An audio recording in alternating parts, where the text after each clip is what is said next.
So we're going to look at what it takes to replace the wheels on a seat. We've got a Vespoli seat here, and to replace a wheel on here, we would just take an Allen key. We've got our little Allen key set here. Hopefully we've got the right size.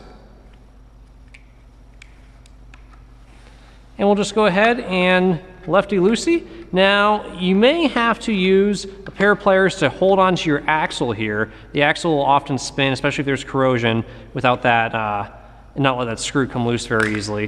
So we'll go ahead and back our screw off there. And we'll be really careful here to keep all our washers in the exact order that they are, and pay attention to the alignment of the wheel that's already on there that we're replacing.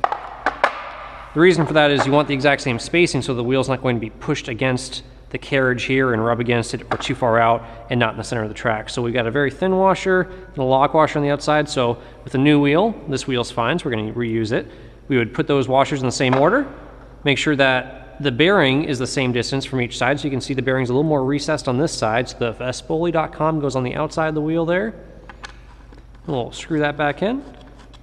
And not a bad idea to put a little bit of corrosion block or some sort of something to stop the corrosion on there, maybe some sort of little spray. CRC 226 works wonderfully on that, or PB Blaster even. That way next time you want to replace a wheel, it comes off nice and easy, and we'll just snug it back down. Really no need to use pliers when you're snugging it back down on the axle unless it's exceptionally loose in there for some reason.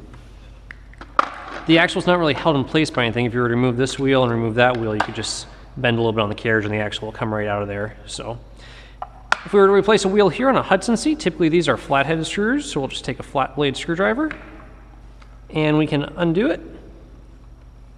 And it's going to be the exact same procedure. We're going to pay attention to the order of the washers and spacers on this seat. So looks like we've got a little washer on the back side there. And we'll want to hang on to that guy and reuse them next time. We don't have anything on the front there.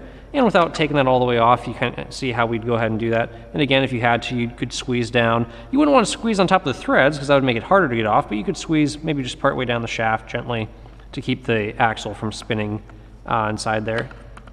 Next thing we'll look at is going to be removing the seat top. If you were to have a seat top that cracked, maybe it was damaged while you were loading on the trailer or you had an exceptionally large rower. You could take a Phillips head on these. Typical Hudson seats and a lot of small boat seats have the screws to the bottom, just 4 Phillips head screws. And we would just go ahead and unscrew all 4 screws here. And once you undo all 4 screws, the carriage will just drop right off the seat top. And it's just a standard little sheet metal screw that goes in there. Now, it's important to note that you can only replace seat tops so many times, or change carriages so many times, if you're reusing the same seat top, because the screw going back into the seat top will eventually tear up that hole a little bit.